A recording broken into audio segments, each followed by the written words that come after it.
Bonjour Ludovic Louis, Bonjour Barbara. comment ça va? Très bien, très très heureux d'être ici ce soir. En tout cas, ravi que tu sois avec nous. Est-ce que tu peux te présenter, s'il te plaît? Alors je m'appelle Ludovic Louis, je suis donc originaire de la Martinique, j'ai grandi au Havre en Normandie, je suis né et j'ai grandi au Havre en Normandie. Je suis trompettiste depuis plusieurs années et je réside à Los Angeles depuis 2013. Comment tu vis cette Martinique? Parce que tu es à distance, maintenant tu vis à Los Angeles aux États-Unis, Ouais. tu as grandi au Havre. Oui. Comment tu as vécu cette Martinique? Ah bah, tout d'abord en vacances, étant petit, avec mes parents, on venait régulièrement ici. C'est une île qui m'est chère, il faut le dire, ça fait partie de moi, de qui je suis. Bien sûr, les vacances, ça a été les vacances avec la famille, les cousins, les amis, les repas, les moments musicaux aussi, parce que mes parents m'emmenaient voir des concerts au Cermac, donc c'est toute cette enfance passée en vacances ici. Tu es trompettiste. Exactement. D'où vient la trompette? Pourquoi tu es trompettiste? Alors la trompette, si tu veux, c'est la première fois que j'ai entendu un instrument, c'était mon premier professeur qui s'appelle Alain Loisel. J'étais au Havre, il y avait à l'école de jazz où j'étudiais qui s'appelle le Jupeau, il y avait pas une exposition mais une démonstration d'instruments, savoir ce qu'on voulait faire. J'avais commencé par le piano à 5 ans et donc dans cette école, il y a plusieurs profs qui sont venus, le prof de guitare, batterie, et quand mon prof Alain est arrivé avec la trompette et a joué, j'ai eu un espèce de choc émotionnel. Je suis rentré à la maison et je dis à mes parents, c'est ça que je veux faire. Ils m'ont dit, t'es sûr?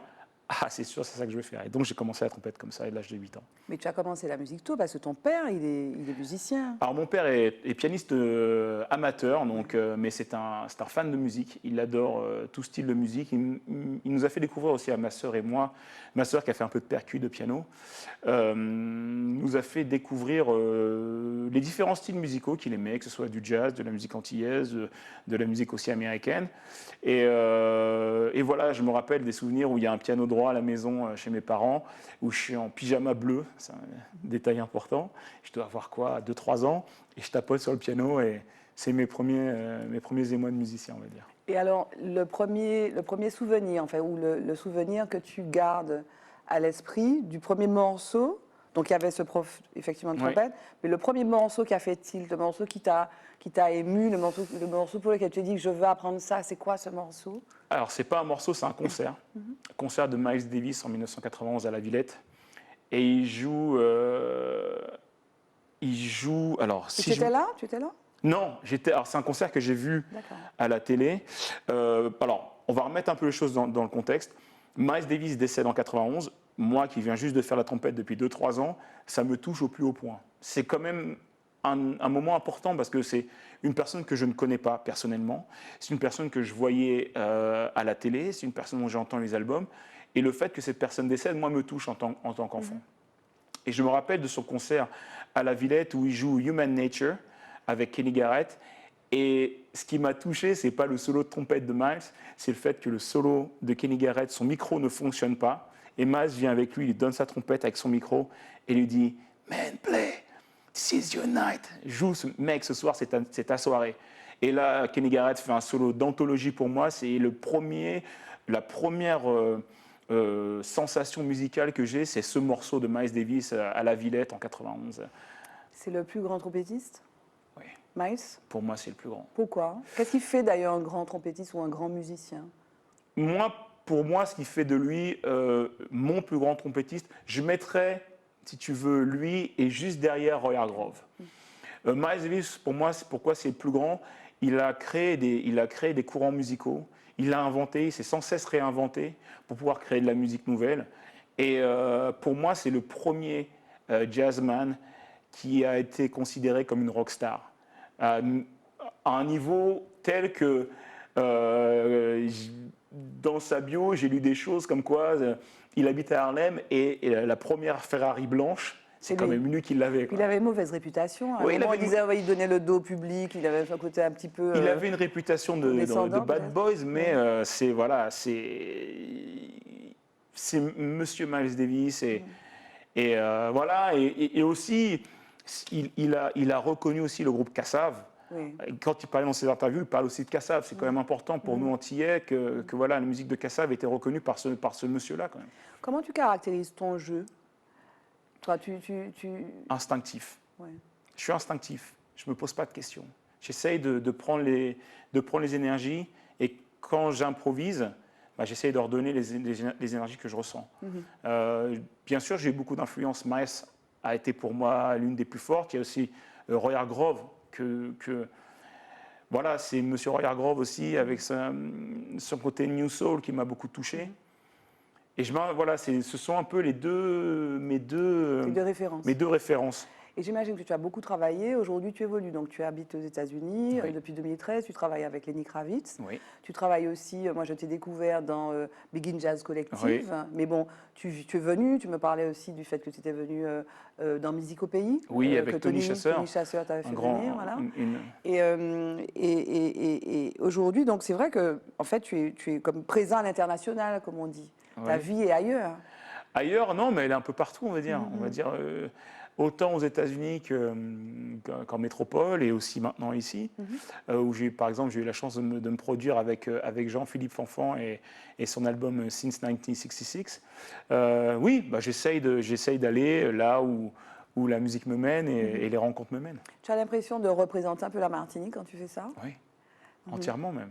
Et qu'est-ce que, précisément, parce qu'il y a beaucoup de musiciens en Martinique, énormément, il y a des musiciens qui ont compté.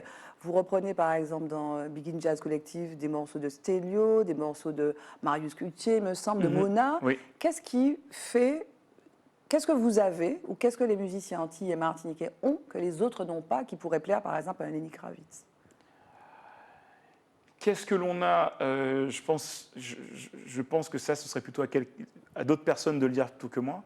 Mais est-ce qu'il y a un son, est-ce qu'il y a un groove, est-ce qu'il y a une musicalité particulière? Il y a quelque chose de très important ici, c'est que la communauté antillaise et martiniquaise plus précisément est une communauté très très très mélomane. Elle aime la musique, la bonne musique. On la fait pas entre guillemets. On la fait pas au peuple martiniquais. Et les esbroufs, ça marche pas trop ici. Donc oui, on a une grosse culture. Bah, l'emplacement de l'île avec les États-Unis, la Caraïbe, l'Amérique du Sud avec la salsa, la proximité aussi avec l'Europe. Donc il y a tous ces mélanges qui se font ici. Et voilà, je pense que c'est tout ça qui fait que les gens s'imprègnent de toutes ces musiques et essayent de retransmettre ça à l'international. Alors, tu travailles avec d'autres. Quand on est trompettistes, on accompagne les gens. Bon, même si on fait des solos. Mais tu as quand même sorti un album solo, donc Rebirth, c'était l'année dernière. Et le premier titre s'appelle Madinina. Enfin, c'est l'intro. Oui, et qui est aussi l'outro de l'album. Alors, tu l'as composé dans quel contexte? Tu étais où? Et puis, qu'est-ce que ça veut dire? Qu'est-ce que ça... Alors, je dois dire que je n'ai pas tout écouté. Oui. Mais voilà, dans quel état d'esprit tu étais quand tu as fait cet album? Alors, cet album, il a mis plusieurs années. Il y a certains morceaux que j'ai composés en 2008-2009. J'ai eu du temps de digérer certaines choses. Il y a des morceaux beaucoup plus récents. On va dire les 3/4 de l'album, c'est vraiment très, très, très récent. J'ai essayé j'ai eu ma carrière d'artiste accompagnateur, d'artiste sideman, et j'avais envie aussi de m'exprimer en tant qu'artiste solo. Le Covid, entre guillemets, m'a permis de me poser, de prendre le temps d'écrire, de prendre le temps de structurer cet album. Et voilà, j'ai surtout voulu avoir un condensé de toutes mes influences, que ce soit bien sûr la Martinique, auquel je rends hommage avec Madinina, mais aussi des morceaux un peu plus funky, Rebirth ou Everybody, où je chante. Toutes mes influences. En fait, on a fait un gros pot, on a tout mis dedans, j'ai remué, et puis j'ai donné Rebirth. Mais toi, tu es vraiment un showman, en fait. Tu chantes, quand tu es sur scène, tu bouges, et puis tu as joué la comédie. Oui. Tu as joué la comédie dans The Eddie, donc, qui est une série sur Netflix. Est-ce que tu es allé à Los Angeles en te disant je fais une carrière de comédien et de musicien? Pourquoi on te retrouve dans cette série? Comment ça se fait? Ça s'est un peu fait comme ça. J'ai eu la chance de rencontrer des personnes importantes comme Glenn Ballard qui a coécrit Man in the Mirror de Michael Jackson, qui a écrit le premier album d'Alanis Morissette qui a cartonné. Entre autres, il a fait plein de choses. Via un autre ami, Randy Cabert, le pianiste de la série. Et en fait, quand je les ai rencontrés à Los Angeles, on a parlé, il m'expliquait qu'il voulait créer un groupe de jazz un peu particulier. Donc on a commencé à faire des répètes, on a répété, et on a joué, on a fait dans des clubs à Los Angeles. Et ils m'ont expliqué qu'en fait, la finalité de ça, c'était pour une série qu'ils voulaient développer concernant un club de jazz à Paris avec ses déboires et ses succès. Et c'est comme ça que voilà, ils m'ont contacté par la suite, savoir si j'étais intéressé pour rejoindre le casting de The Eddie. J'étais casté. Tu as eu le rôle? J'ai eu le rôle qui est marrant, c'est que le rôle de mon personnage s'appelle Ludo. Et j'ai la chance de partager la scène avec des musiciens incroyables, donc Randy Kerber au piano, Damien Nueva à la basse, Lada Obradovic à la batterie, et aussi mon ami Joey Homicile, le saxophoniste. Nous sommes le groupe de la série. Donc qu'on retrouve à tes côtés donc, dans Begin Jazz Collective, qu'on a pu voir sur Zitata. Et c'est là que vous vous êtes connus, en fait, avec Joey? On s'est connus un peu avant, c'est le hasard de la vie, c'est ce que je dis toujours. On s'est rencontrés avant sur une émission de télé. On s'est regardé, on s'est parlé, on a fait j'aime bien ta vibe. Et en fait, on s'est rendu compte qu'on avait des amis communs à Los Angeles, des amis canado-haïtiens. Et donc, on a appelé nos amis en FaceTime, on a parlé, et puis on s'est dit, je t'aime bien. Et voilà, c'est comme ça que le lien s'est fait. Et quand on s'est retrouvés tous les deux sur la série, ça a été un bonheur, parce qu'on on a créé notre truc à tous les deux, où on se parle beaucoup, on se charrie aussi beaucoup, parce qu'on s'aime beaucoup. Et voilà, on a créé notre duo comme ça. Mais tu aimes la comédie? Oui, j'adore ça. J'adore ça parce que je trouve que c'est très complémentaire avec la musique. Et alors, tu as d'autres projets? Tu vas à des castings? Oui, j'ai fait des castings. J'ai eu la chance de jouer aussi dans une autre série qui s'appelle Mixed, qui était sur Amazon Prime. Oui, bien sûr, je fais des castings. Et je peux lancer un appel s'il y a des réalisateurs antillais ou autres qui souhaitent. Voilà, n'hésitez pas. Ça sera. Mais tu serais prêt? Tu n'es pas prêt à abandonner la trompette? Ah non. En parallèle, toujours en parallèle. Ça permet, comme je disais tout à l'heure, de faire je trouve qu'il y a beaucoup de similitudes. Oui. Le fait de répéter, par exemple, quand tu es sur un plateau, un plateau où on te dit, voilà, il faut répéter les scènes, répéter, c'est un peu la même chose que quand tu vas en studio, que tu fais les enregistrements. Tu reproduis ce même truc, où voilà, tu fais une première prise, ça va pas, t'écoutes, ça va pas, on va la refaire, tac, tac, tac, et c'est comme ça que... Toi, tu es un bosseur, non? J'essaye. Non, mais comment tu es arrivé? Parce que la trompette, c'est exigeant. Ouais. La trompette, si tu es malade, tu ne peux pas jouer. C'est avec tes lèvres que tu joues. C'est coûteux. Il faut prendre l'habitude. Enfin, il faut placer. Il y a la colonne d'air. Il faut se tenir droit, etc. Je vois que tu es connaisseuse. Donc combien tu as commencé, de toute façon, on a été vite sur ça. Tu as commencé au conservatoire? J'ai commencé à l'école de jazz. À l'école de jazz du Havre qui s'appelait Les Jupeaux, une école qui est malheureusement disparue. Et après, j'ai enchaîné sur le conservatoire au Havre. Et j'ai eu la chance de pouvoir faire les deux en parallèle, que ce soit le jazz et la musique classique. Et donc, j'ai eu ces deux écoles qui m'ont, une m'a permis de m'évader, et l'autre m'a aussi permis d'avoir un peu plus de rigueur d'instruments. Donc, et tu travailles combien d'heures par jour, par exemple? Ça dépend de mon planning, ça dépend des répétitions que je peux avoir à l'extérieur. Et même en répétition, je travaille toujours. Même quand je joue, je travaille toujours. J'essaye des trucs, je vois comment... Tu places des choses, tu vois comment ça se passe. En fait, tu es tout le temps en apprentissage permanent quand tu travailles ou quand tu répètes pour toi-même. Quand tu étais enfant, quand tu as commencé la musique, tu as dit « je veux faire ça, je veux faire ça ».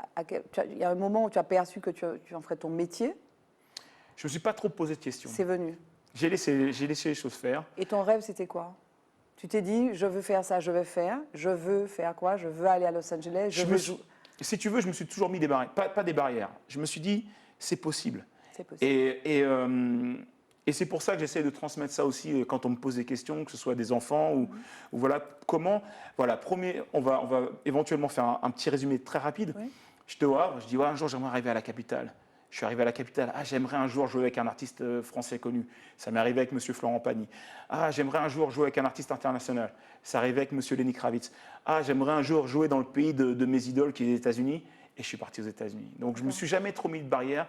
Voilà, j'aimerais faire ça et j'essaye de foncer pour y arriver et me mettre toutes les chances de mon côté. Alors je t'ai vu donc aux côtés de Jean-Philippe Fanfan, Maya Bourrois et notamment une bassiste qui s'appelle Barbara. Oui. Donc c'était à la terrasse dans le cadre notamment d'un projet Music Lab. Oui. Donc quel rôle tu y joues et puis c'est quoi Music Lab? Music Lab, on essaye justement d'aller à la recherche des talents de notre pays. On a énormément de talents en Martinique et dans la Caraïbe.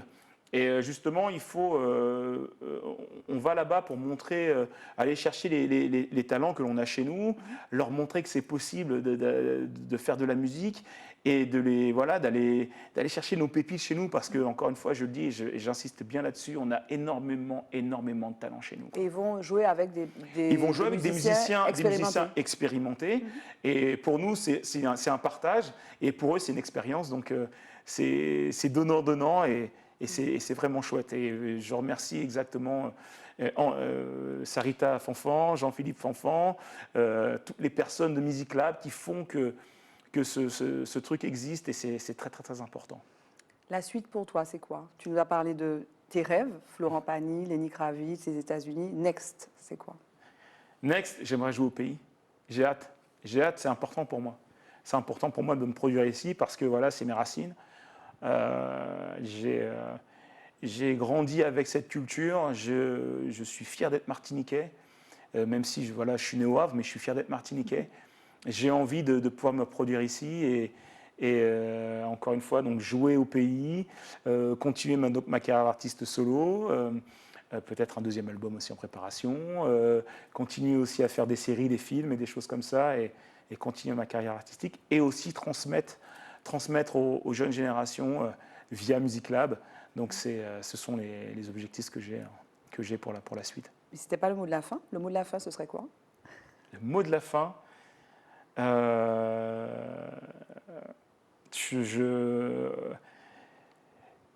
va revenir peut-être à Music Lab, c'est important. Peut-être dire que tout est possible dans la vie.